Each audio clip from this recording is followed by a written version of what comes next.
ఓం నమ శివాయ. శ్రీ మాత్రే నమః. ఓం శ్రీ సాయిరామ్. అందరికీ నమస్కారం అండి. రేపే ఆఖరి కార్తీక శుక్రవారం. ఇంట్లోని స్త్రీలు లక్ష్మీదేవి ఫోటో ముందు ఇది వేసి దీపం పెడితే చాలు, మీ సుడి తిరిగిపోతుంది. కష్టాలు, సమస్యలు, బాధలు అన్నీ కూడా పోతాయి. ఆర్థికంగా బాగా పుంజుకుంటారు. అప్పుల బాధలు కూడా తీరిపోతాయి. ఇంట్లో వద్దన్నా కూడా డబ్బే వద్దు. కార్తీక మాసంలో సోమవారాలు శివ పూజకు ప్రసిద్ధి అయితే, శుక్రవారాలు లక్ష్మీదేవి ఆరాధనకు విశిష్టమైనదిగా పరిగణించబడతాయి. కార్తీక శుక్రవారాలు అంటే లక్ష్మీదేవికి ఎంతో ప్రీతి. ఈరోజు లక్ష్మీదేవిని భక్తి శ్రద్ధలతో పూజించాలి. రాబోయేది ఆఖరి కార్తీక శుక్రవారం గనక, కార్తీక మాసంలోని ఏ శుక్రవారం నాడు లక్ష్మీదేవిని పూజించని వారు కనీసం ఈ ఆఖరి శుక్రవారం నాడైనా సరే అమ్మవారిని పూజించుకుంటే ధన సమస్యలు రాకుండా ఉంటాయి. వచ్చిన ధనం నిలుస్తుంది. పూజ చేయలేని వారు, చేయటం కుదరని వారు కనీసం ఈరోజు లక్ష్మీదేవి ఫోటో ముందు దీపమైనా పెట్టుకోవాలి. ఇలా ఈరోజు ఏం చేసినా చేయకపోయినా ఇంట్లో లక్ష్మీదేవి ఫోటో ముందు దీపం పెట్టుకొని ఆ దీపంలో ఈ పదార్థం వేస్తే చాలు, లక్ష్మీదేవి అనుగ్రహం విపరీతంగా కలుగుతుంది. ధన సమస్యలు పోతాయి, కష్టాలు పోతాయి, మీ సుడి తిరిగిపోతుంది. మీరు పట్టిందల్లా కూడా బంగారంలా మారిపోతుంది. రాజయోగం పడుతుంది. వద్ద ధనం వస్తుంది. ధన సమస్యలు పూర్తిగా పోతాయి. మీరు అపర కోటీశ్వర్లుగా మారిపోతారు. అపర కుబేరులుగా మారిపోతారు. కాబట్టి ఈరోజు అందరూ ఇంట్లో దీపారాధన చేసుకొని ఆ దీపంలో ఈ పదార్థాలను వేయండి. మరి ఇంతకీ ఈ కార్తీక శుక్రవారం రోజు ఏం వేసి దీపం పెట్టాలి అనే విషయాన్ని ఇప్పుడు ఈ వీడియోలో వివరంగా తెలుసుకుందాం. అంతకన్నా ముందు ఒక మంచి కథను విందాం. ఫ్రెండ్స్, ఈ వీడియోని స్కిప్ చేయకుండా చివరి వరకు చూడండి. అప్పుడే మేమేం చెప్తున్నామో మీకు అర్థమవుతుంది. వీడియో చూసే ముందు ఓం శ్రీ మహాలక్ష్మీదేవియే నమః అని ఒక కామెంట్ చేయండి. అలాగే ఈ వీడియోకి ఒక లైక్ కొట్టడం మర్చిపోవద్దు. ఒకసారి శేషకల్పం మీద సేద తీరుతూ ఉన్న శ్రీ మహావిష్ణువును లక్ష్మీదేవి ఒక ప్రశ్న వేసింది. స్వామి, నా మనసులో 3 సందేహాలున్నాయి, వాటిని నివృత్తి చేయండి అని లక్ష్మీదేవి శ్రీమన్నారాయణుని కోరింది. అందుకు శ్రీ మహావిష్ణువు కూడా అంగీకరించాడు. మహాలక్ష్మి మనసులో ఉన్న సందేహాలు అడగమని ఆదేశించాడు. అప్పుడు శ్రీ మహాలక్ష్మి, ఏ మహిళకు పుత్రయోగం ఉండదు, ఏ మహిళకు చిన్న వయసులోనే వైధవ్యం ప్రాప్తిస్తుంది, అలాంటి పనులు చేసినట్లయితే స్త్రీకి చనిపోయిన తర్వాత స్వర్గం ప్రాప్తిస్తుంది అని అడిగింది. లోక కళ్యాణం కోసం ఈ ప్రశ్నలు అడిగిన శ్రీ మహాలక్ష్మిని కోరికలు తీర్చడానికి శ్రీ నారాయణుడు అంగీకరించాడు. ఈ ప్రశ్నలకు నేను చెప్పే సమాధానాలు ఏ వ్యక్తి అయితే సంపూర్ణ శ్రద్ధతో వింటాడో అటువంటి వ్యక్తికి పుణ్యం లభిస్తుంది. చనిపోయిన తర్వాత కూడా అతను మోక్షం సాధించుకుంటాడు. ఎవరైతే ఈ కథను పూర్తిగా వింటారో వారికి సంబంధించిన 32 పాపాలను నేను క్షమిస్తాను అని చెప్పి సాక్షాత్తు విష్ణుమూర్తి చెప్పాడు. అందుకు మహాలక్ష్మి వెంటనే ఒప్పుకొని కథను వినడానికి సన్నదించబడింది. ఇప్పుడు మీరు కూడా విష్ణుమూర్తి చెప్పబోయే కథను వినండి. పూర్వం ఒకానొక దేశంలో ఒక వ్యాపారి ఉండేవాడు. అతడికి 2 కొడుకులు కలిగారు. ఆ 2 కొడుకులు పెరిగి పెద్దవారయ్యారు. ఆ వ్యాపారి 2 కొడుకులకు పెళ్లి చేశాడు. ఆ 2 కొడుకులకు సంతానం కలిగారు. పెద్ద కొడుకుకు ఒక బాబు పుట్టాడు. చిన్న కొడుకు ఒక పాప పుట్టింది. కానీ వ్యాపారి భార్య చాలా దుర్మార్గురాలు. వ్యాపారి భార్య పెద్ద కొడుకు భార్యను, అంటే తన పెద్ద కోడల్ని ఎంతో ప్రేమగా చూసుకుంటూ ఉండేది. కానీ చిన్న కోడల్ని మాత్రం చిన్న చూపు చూస్తూ ఉండేది. చిన్న కోడలు చాలా ఉత్తమురాలు. ఆమె ఒక పతివ్రత శిరోమణి. ఆమె ఒకతే ఇంట్లో పనులన్నీ కూడా చేసేది. ప్రతి పనిని కూడా ఎంతో శ్రద్ధగా పూర్తి చేసేది. ఇటువంటి ఎన్నో మంచి గుణాలు ఉన్నప్పటికీ కూడా ఆమె అత్తగారు ఆమెను నానా హింసలు పెట్టేది. ఎప్పుడు చూసినా ఆమెను అవమానిస్తూ ఉండేది. దీని వెనక ఒక కారణం కూడా ఉంది. అదేమిటి అంటే, పెద్ద కోడలికి ఒక కొడుకు ఉన్నాడు. చిన్న కోడలికి మాత్రం కూతురు పుట్టింది అన్న కారణంగానే అత్తగారు చిన్న కోడల్ని ఎప్పుడూ అవమానిస్తూ హేళనగా మాట్లాడుతూ ఉండేది. ఆమె అదృష్టంలో కూతురు జన్మించాలని ఉన్నప్పుడు ఆమె మాత్రం ఏం చేయగలదు? వ్యాపారి భార్య మొదటి నుంచి కూడా దుర్మార్గురాలు. ఆమెను తన అత్తవారు ఎంతగానో బాధ పెట్టింది. ఇప్పుడు తమ చిన్న కోడల్ని బాధ పెడుతూ ఉంది. ఆ చిన్న కోడలు పేరు సుకన్య. ఆమె ప్రతిరోజు ఉదయాన్నే బ్రహ్మ ముహూర్త కాలంలో నిద్రలేచి రోజంతా పనులు చేసేది. అత్తగారికి సేవలు చేసేది. ఈ విధంగా సేవలు చేస్తున్నప్పటికీ కూడా వ్యాపారి భార్య తన చిన్న కోడల్ని ద్వేషిస్తూ వచ్చేది. కావాలని ఆమెను రకరకాలుగా చిత్రవద చేస్తూ మరిన్ని పనులు పురమాయించేది. అయితే ఒకరోజు అత్తగారు చిన్న కోడలతో, నేను ప్రస్తుతం బయటకు వెళ్తున్నాను, వెళ్ళి వచ్చేలోపు వంట చేయమని చెప్పి బయటకు వెళ్ళింది. అప్పుడు సుకన్య ఈ కష్టాలు ఎప్పుడు తొలగిపోతాయా అని మనసులోనే బాధపడుతూ ఉంది. అంతలో ఎవరో తలుపు తట్టినట్టుగా వినిపించింది. వంట చేయమని చెప్పిన అత్త అప్పుడే వచ్చేసిందేమని భయపడుతూ సుకన్య తలుపు తెరిచిన ఎదురుగా ఒక భిక్షగాడు కనిపించాడు. ఆమె బ్రాహ్మణ భిక్షగాడు తమ కడుపు నిండా అన్నం పెట్టమని, అలా పెడితే తనకున్న బాధలన్నీ కూడా తొలగిపోతాయని చెప్పాడు. దాంతో సుకన్య ఆలోచనలో పడింది. బ్రాహ్మణుడికి అన్నం పెట్టిన విషయం తెలిస్తే తన అత్త రాద్ధాంతం చేస్తుంది అని ఆలోచనలో పడింది. కానీ అత్తకు భయపడి బ్రాహ్మణుడికి భోజనం పెట్టకపోతే ఆయన కోపానికి గురి అవుతాననేమోనని ఆమె ఆలోచించింది. ఇలా పదవిలాగా ఆలోచించిన సుకన్య అతిథి ధర్మాన్ని పాటిస్తూ బిచ్చగాడిని లోపలికి పిలిచింది. అతడికి భోజనం పెట్టిస్తూ ఉండగా అత్త అక్కడికి వచ్చింది. ఇంట్లో బిచ్చగాడు అన్నం తింటూ ఉండడం చూసి ఆమెకు కోపం రెట్టింపైంది. దాంతో ఆమె అన్నం తింటున్న బిచ్చగాడిని అన్నాన్ని బయటకు విసిరికొట్టి సుకన్యను నోటికొచ్చినట్టుగా తిట్టింది. అప్పుడు సుకన్య కేవలం తన వాటాకు వచ్చే అన్నాన్ని మాత్రమే బ్రాహ్మణుడికి వడ్డించానని, ఇందులో కోప్పడాల్సిన పని లేదు అని నచ్చ చెప్పడానికి ట్రై చేసింది. ఇంటికి వచ్చిన అతిథులను వట్టి చేతులతో పంపించకూడదు, భవితి భిక్షాందేహి అన్న అడిగిన బిచ్చగాడిని ఖాళీ కడుపుతో పంపించటం సబబు కాదు అని చెప్పింది సుకన్య. కానీ వాళ్ళత్త మాత్రం అందుకు ఒప్పుకోలేదు. సుకన్యను నోటికొచ్చినట్టుగా తిట్టి కోపంతో ఆమెను కొట్టి ఇంటి నుంచి బయటకు పంపించింది. చాలాసేపటి వరకు సుకన్య ఇంటి బయట నిలబడి వాళ్ళ అత్తను బ్రతిమిలాడుతూ ఉంది. ఆ తర్వాత సుకన్య ఎంతో దుఃఖంతో తన బిడ్డను పట్టుకొని పుట్టింటికి బయలుదేరింది. అయితే వెళ్ళే మార్గంలో ఒక పెద్ద అడవి ఉంది. అడవి మార్గంలో ఆకలితో ఉన్న సుకన్య ప్రయాణిస్తూ ఉంది. అంతలో భయంకరమైన తుఫాను మొదలైంది. ఆ వర్షపు దాటిని తట్టుకోవడానికి సుకన్య ఒక చెట్టు నీడన నిలబడింది. ఆ చెట్టు కింద ఉన్న ఒక చిన్న గుడిసె లాంటిది ఉండడం చూసిన సుకన్య గుడిసెలోనికి వెళ్ళింది. అక్కడికి వెళ్ళి చూసిన తర్వాత బ్రాహ్మణ బిచ్చగాడు కనిపించాడు. అతడు వెంటనే శివుడిగా మారిపోతాడు. దాంతో ఇంతకుముందు తన ఇంటికి బ్రాహ్మణ రూపంలో వచ్చింది మరెవరో కాదు, సాక్షాత్తు పరమశివుడే అని తెలుసుకున్న సుకన్య నేరుగా ఆయన కాళ్ళ మీద పడిపోయింది.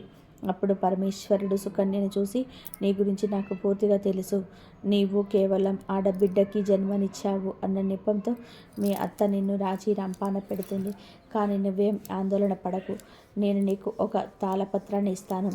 ఆ పత్రం మీద రాసి ఉన్న దానిని నీవు తూచా తప్పకుండా పాటిస్తే అప్పుడు నీకు గుణవంతుడైన పుత్రుడు ప్రాప్తిస్తాడు అని చెప్పిన తర్వాత శివుడు అదృశ్యమయ్యాడు. ఇక సుకన్య చాలా సంతోషించింది. సుకన్యను వెతుక్కుంటూ అక్కడికి వచ్చిన ఆమె భర్తకు ఆమెకు జరిగిందంతా కూడా పుసగుచ్చినట్టుగా చెప్పింది. వాళ్ళిద్దరు ఇక అడవిలోనే జీవించాలని నిర్ణయించుకున్నారు. అక్కడ నివసిస్తున్న ఒక రోజు వృత్తప్రాప్తి గురించి ఒక చిన్న ఆలోచన వచ్చింది. నాకు కూడా ఒక కొడుకుంటే మా అత్తగారి ఇంట్లో నాకు కూడా ఎంతో గౌరవం లభిస్తూ ఉన్నది అని ఆమె భావించింది. వెంటనే శివుడు ఇచ్చిన తాళపత్రాలను తెరిచి చదివింది. మహిళ అయితే కొడుకును కనాలి అనుకుంటుందో ఆ మహిళ భర్తకు ఎడమ వైపు పడుకోవాలని రాసి ఉంది. ఇలా చేయడం వలన కుడి ముక్కు నుంచి శ్వాస పెంచుకుంటారు. కుడివైపు పడుకుంటే ఎడమ ముక్కు తెరుచుకుంటుంది. కాబట్టి పుత్ర ప్రాప్తి కోసం సంగమించే దంపతులు పురుషుడి కుడి ముక్కు నుండి ఊపిరి పీల్చుకునే సమయంలో కలవాల్సి ఉంటుంది. ఋతు ప్రక్రియ మొదలైన 4వ రోజున కాకుండా 5వ రోజు భార్యతో కలిస్తే కూతురు పుడుతుంది. అదే 6వ రోజు ఆమెతో కలిస్తే కొడుకు పుడతాడు. ఇక 7వ రోజు కలవటం వలన విధవరాలు అయిన కూతురు జన్మిస్తుంది. 8వ రోజు సంగమం వలన ఎంతో బలమైన కూతురు పుడుతుంది. 9వ రోజు కలవటం వలన అందమైన కూతురు పుడుతుంది. 10వ రోజు భార్యతో కలవటం వలన ఎంతో తెలివైన కొడుకు పుడతాడు. 11వ రోజు భార్యతో కలిస్తే గుణవంతురాలైన కూతురు పుడుతుంది. 12వ రోజు రాత్రి భార్యతో శృంగారం చేస్తే గుణవంతుడైన కొడుకు పుడతాడు. 13వ రోజు రాత్రి భార్యతో కలవడం వలన లక్ష్మీ స్వరూపి అయిన అమ్మాయి కలుగుతుంది. ఇక 14వ రోజు రాత్రి భార్యతో కలవడం వలన తెలివైన బలవంతుడైన కొడుకు పుడతాడు. ఈ విధంగా రాయబడిన ఆ తాళపత్రాన్ని చదివిన సుకన్య తన నెలసరి మొదలైనప్పటి నుంచి 14వ రోజున భర్తతో శృంగారం చేసింది. అలా జరిగిన కొన్ని రోజులకి ఆమె గర్భవతి అయింది. చాలా కాలం గడుస్తూ ఉండగా ఒకరోజు కట్టెలు తేవడానికి ఆమె భర్త అడవిలోకి వెళ్ళాడు. అంతలో భారీ తుఫాను మొదలైంది. బాగా వాళ్ళు నివసిస్తున్న గుడిసె పైకప్పు ఎగిరిపోయింది. వెంటనే సుకన్య ఇంతకు ముందు తనకు కనిపించిన సన్యాసి చెట్టు దగ్గరికి వెళ్ళింది. అక్కడ ఉండే గుడిసెలోనికి వెళ్ళి సుకన్య తన భర్త కోసం ఎదురు చూస్తూ ఉండగా అక్కడకు 2 రాక్షసులు వచ్చారు. వారిద్దరు చెట్టుతో పాటు ఆ ప్రదేశాన్ని తీసుకొని ఒక నిర్మానుష్యమైన ప్రాంతానికి వెళ్ళిపోయారు. సుకన్య ఆ చెట్టు కింద ఉన్న గుడిసెలోనే ఉండిపోయింది. అప్పుడు సుకన్య గుడిసె నుండి బయటకు వచ్చి చూడగా అక్కడ కనిపించిన దృశ్యాన్ని చూసి ఆమె ఆశ్చర్యపోయింది. ఎందుకు అంటే ఆమె కళ్ళ ఎదురుగా ఎంతో బంగారము ధనము కనిపించింది. దానిలో కొంచెం బంగారం తీసుకొని ఆమె తిరిగి గుడిసెలోనికి వచ్చింది. ఆ తర్వాత ఆ రాక్షసులు ఇద్దరు కూడా ఆ చెట్టును తీసుకొని వెళ్ళి అడవిలోకి ఎంతో ప్రదేశంలోనే పాతి పెట్టారు. ఆ రాక్షసులు ఇద్దరు అక్కడి నుంచి వెళ్ళిపోయారు. గుడిసెలో నుంచి బయటకు వచ్చిన సుకన్య అప్పుడు అక్కడికి వచ్చిన భర్తను చూసింది. జరిగిందంతా కూడా భర్తకు చెప్పి ఆ బంగారం అంతా కూడా తన భర్తకు ఇచ్చేసింది. ఆ తర్వాత వారిద్దరూ కలిసి ఇంటికి వెళ్ళిపోయారు. ఇంటికి వెళ్ళిన తర్వాత అత్తకు జరిగిందంతా చెప్పేసింది సుకన్య.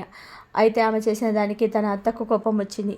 వస్తే పిచ్చిదాన్న, కేవలం కొద్దిపాటి బంగారాన్ని మాత్రమే తీసుకొస్తావా? నీ స్థానంలో నేను ఉంటే ఖచ్చితంగా ఎంతో బంగారాన్ని మోసుకొచ్చేదాన్ని అని తిట్టిన ఆ అత్త సుకన్య చేసినట్టుగానే అడవిలోనికి వెళ్ళి చెట్టు నీడలో ఉండే గుడిసెలోనికి వెళ్ళింది.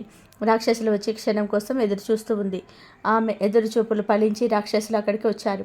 చెట్టును అలాగే అక్కడ ఆ చుట్టుపక్కల ప్రాంతాన్ని కూడా తీసుకొని ఆ రాక్షసులు ఒక మంచి పర్వతం దగ్గరకు తీసుకొని వెళ్ళారు. అత్త గుడిసె నుంచి బయటకు వచ్చి చూస్తే అంతా మంచి కనిపించింది. అది చూసిన అత్తకు కోపం వచ్చి రాక్షసులను కూడా తిట్టడం మొదలుపెట్టింది. ఆమె మాటలు విన్న రాక్షసులకు చెట్టు కింద ఉన్న గుడిసెలో ఒక ముసలావిడ ఉన్నట్టుగా అనిపించింది. వెంటనే అత్తను బయటకు తీసి ఆమెను మంచు పర్వతం మీదకు ఉన్న రాక్షసులు విసిరి కొట్టారు. అక్కడే ఆ అత్త చచ్చిపోయింది. తర్వాత సుకన్య అత్తను వెతుక్కుంటూ తిరిగి చెట్టు దగ్గరికి వచ్చింది. చెట్టు కింద ఉన్న గుడిసెలో అత్త లేకపోవడం చూసి అత్త చనిపోయిందన్న విషయం సుకన్యకు అర్థమైంది. ఆ తర్వాత సుకన్యకు పండంటి బాబు పుట్టాడు. సుకన్య చాలా సంతోషించింది. శ్రీ మహావిష్ణువు ఇదంతా చెప్పిన తర్వాత పుత్ర ప్రాప్తి కోసం ఏం చేయాలో అర్థమైంది కదా లక్ష్మి. ఇక ఏ మహిళ అయితే దురాశ ఎక్కువగా ఉంటుందో ఆమెకు వైదవ్యం ప్రాప్తిస్తుంది. ఏ మహిళ అయితే సంస్కారవంతంగా ఉంటుందో అక్కడుంటి మహిళ జనించిన తర్వాత స్వర్గానికి వెళ్తుందని విష్ణుమూర్తి లక్ష్మీదేవికి చెప్పాడు. ఈ కథను ఎవరైతే శ్రద్ధగా వింటారో వారికి తప్పకుండా పుత్రప్రాప్తి కలుగుతుంది. ఇక విషయంలోనికి వస్తే కార్తీక శుక్రవారం రోజున పెరుగును, పాలను, ఉప్పును ఇల్లు దాటించకూడదు. అంటే ఇరిగింటి వారికి, పొరుగింటి వారికి అప్పుగా ఇవ్వకూడదు. కాదని కార్తీక శుక్రవారం రోజు పెరుగును, పాలను, ఉప్పును అప్పుగా కానీ చేతి బదులుగా కానీ ఇస్తే లక్ష్మీదేవి ఇంట్లో నిలవదు. అంతేకాదు కార్తీక శుక్రవారం రోజు ఇంట్లోని స్త్రీలు కంటతడి పెట్టకూడదు, ఏడవకూడదు. ఈరోజు గోర్లు కత్తిరించకూడదు, జుట్టు కత్తిరించకూడదు, గుమ్మం మీద కూర్చోవడం, గుమ్మం ఎక్కి నిల్చోవడం వంటి పనులు ఏవి కూడా చేయకూడదు. ఆర్థిక కష్టాలు వస్తాయి. అలాగే కార్తీక శుక్రవారం సాయంత్రం తులసి కోట ముందు తప్పక దీపారాధన చేయాలి. అంటే తులసి మొక్క ముందు ఒక మట్టి ప్రమిదలో ఆవు నెయ్యి లేదా నువ్వుల నూనె వేసి దీపం వెలిగించాలి. ఇలా కార్తీక శుక్రవారం రోజు తులసి ముందు ఒక దీపం పెడితే స్త్రీలకు సుమంగళి యోగం సిద్ధిస్తుంది. పురాణాల ప్రకారం లక్ష్మీదేవి సంపదకు, ఐశ్వర్యానికి, శ్రేయస్సుకు ప్రతీక. ఆమె అనుగ్రహం ఉంటే జీవితంలోనే ఎలాంటి కష్టాలనైనా సరే సులభంగా అధిగమించవచ్చు. కార్తీక శుక్రవారం లక్ష్మీదేవికి అత్యంత ప్రీతిపాత్రమైన రోజు. ఈ రోజున అమ్మవారిని పూర్తి భక్తి శ్రద్ధలతో ఆరాధించటం వలన ఆమె ప్రసన్నురాలై భక్తుల కష్టాలు, సమస్యలు మరియు దారిద్ర్య బాధలను తొలగిస్తుంది. జ్యోతిష్య శాస్త్రం ప్రకారం శుక్రుడు జీవన సంపద, ధనము, ఆనందము మరియు శ్రేయస్సుకు సంకేతం. కార్తీక శుక్రవారం రోజున లక్ష్మీదేవిని పూజించటం ద్వారా శుక్రుడి అనుగ్రహం కూడా లభిస్తుంది. జీవితంలో ఆర్థిక అభివృద్ధి, సమృద్ధి మరియు ఆనందం వెల్లివిరుస్తాయి. వివాహ సంబంధిత సమస్యలు, జ్యోతిష్య సంబంధిత పరిష్కారాలు, కుటుంబ సంఘర్షణలు కూడా ఈరోజు చేసే లక్ష్మీ పూజ వలన తొలగిపోతాయి. అయితే అందరూ పూజ చేయలేకపోవచ్చు. అలా పూజలు చేయలేని వారు కనీసం అమ్మవారి ఫోటో ముందు ఒక దీపాన్ని వెలిగించినా చాలు, విశేషమైన ఫలితాలు లభిస్తాయి. ఇలా దీపం పెట్టాక ఆ దీపంలో కొన్ని పదార్థాలు వేస్తే ఆ పదార్థాలు మీ జీవితంలో ఉన్న ఆర్థిక ఇబ్బందులను తొలగించి మీ సుడిని తిప్పి అదృష్టాన్ని మీ తలుపు తట్టేలాగా చేస్తాయి. మీ తలరాతను మార్చేస్తాయి. ఎందుకంటే ఈ పదార్థాలకు అంతటి శక్తి ఉంది. ఈ పదార్థాలు మన జీవితాన్ని అద్భుతంగా మార్చగలవు. అష్టైశ్వర్యాలను ప్రసాదించగలవు. ధన సమస్యలను తీర్చగలవు. ఏమీ లేదు, ఈరోజు ఉదయం 6 నుండి 7 గంటల మధ్యలో కానీ, సాయంత్రం 6 నుండి 7 గంటల మధ్యలో కానీ లక్ష్మీదేవి ఫోటో ముందు ఒక దీపాన్ని వెలిగించండి. ఆ దీపం వెలుగుతూ ఉండగా దాని నూనెలో కొంచెం ప్రత్యేక పదార్థాలను కలపాలి. అవి మరేవో కాదు, మన వంటగదిలో సులభంగా లభించే ఉప్పు, ధనియాల పొడి మరియు పసుపు. అవును, చిటికెడు ఉప్పు, కొద్దిగా ధనియాల పొడి మరియు చిటికెడు పసుపును వెలుగుతున్న దీపపు నూనెలో వేయాలి. ఇలా వేయడం వలన లక్ష్మీదేవి ప్రసన్నురాలై మీ ఇంట్లో స్థిరంగా నివసిస్తుంది. ఈ చిన్న పరిహారం మీ అప్పులను తీర్చడమే కాకుండా కష్టాలను, సమస్యలను మరియు బాధల నుండి మీకు విముక్తిని కలిగిస్తుంది. మీ అదృష్టం పూర్తిగా మారిపోయి మీ ఇల్లు మంచిగా సిరి సంపదలతో, ధనధాన్యాలతో కళకళలాడుతూ ఉంటుంది. ఈ పరిహారంలో ఉపయోగించే పదార్థాలకు విశేషమైన శక్తులున్నాయి. ఉప్పును హిందూ ఆచారాలలో ప్రతికూల శక్తులను తొలగించడానికి మరియు దిష్టిని నివారించడానికి విస్తృతంగా కూడా ఉపయోగిస్తూ ఉంటారు. దీపంలో ఉపయోగించడం వల్ల ఇంట్లో ఉన్న నెగిటివ్ ఎనర్జీ తొలగిపోయి పాజిటివ్ వైబ్రేషన్స్ ప్రసరిస్తూ ఉంటాయి. లక్ష్మీదేవి పరిశుభ్రతను ఇష్టపడుతుంది. ఉప్పు ప్రతికూలతను సిద్ధి చేసి అమ్మవారి ఆగమనానికి అనువైన పవిత్ర వాతావరణాన్ని సృష్టిస్తుంది. ఇక ధనియాల విషయానికి వస్తే ధనాన్ని ఆకర్షించే గుణం వీటికి ఉంటుంది. దీపారాధనలో ధనియాలను ఉపయోగించటం వలన ఆర్థిక స్థిరత్వం కలుగుతుంది మరియు సంపద వృద్ధి చెందుతుంది. పసుపు అత్యంత పవిత్రమైనదిగా పరిగణించబడుతుంది మరియు ప్రతి శుభకార్యంలోనూ దీనిని ఉపయోగిస్తూ ఉంటారు. పసుపు లక్ష్మీదేవికి ప్రీతిపాత్రమైనది మరియు దీపంలో పసుపును కలపడం వలన అమ్మవారి అనుగ్రహం త్వరగా కలుగుతుంది. ఐశ్వర్యం సిద్ధిస్తుంది. లక్ష్మీదేవి అనుగ్రహం కలుగుతుంది. కనుక ఈ 3 పదార్థాలను కలిపి దీపం వెలిగించటం అనేది మీ జీవితంలోని ఆర్థిక అడ్డంకులను తొలగించి లక్ష్మీదేవి కరుణా కటాక్షాలను పొందడానికి ఒక శక్తివంతమైన మార్గం. కాబట్టి అందరూ ఈ కార్తీక శుక్రవారం రోజు ఈ 3 పదార్థాలను వేసి ఇంట్లో దీపం పెట్టండి. అలా దీపం పెడితే మీ ఇల్లు చల్లగా ఉంటుంది. లక్ష్మీదేవి అనుగ్రహం కలుగుతుంది. అన్ని రకాల సమస్యలు, కష్టాలు పోతాయి. ధనలాభం విపరీతంగా కలుగుతుంది. పట్టిందల్లా బంగారంలాగా మారుతుంది. కనుక అందరూ ఈ శుక్రవారం రోజు ఈ వస్తువులను వేసి దీపం పెట్టండి. శుభ ఫలితాలను పొంది ఆనందంగా జీవించండి. ఈ వీడియో కనుక మీకు నచ్చినట్లయితే ప్లీజ్ లైక్ చేయండి, షేర్ చేయండి, సబ్స్క్రైబ్ చేయండి. మరొక మంచి వీడియోతో మళ్ళీ కలుద్దాం. ఇంతవరకు చూసినందుకు ధన్యవాదాలు. అమ్మవారి అనుగ్రహం అందరిపైన ఉండాలని మనస్ఫూర్తిగా కోరుకుంటూ సర్వేజన సుఖినోభవంతు.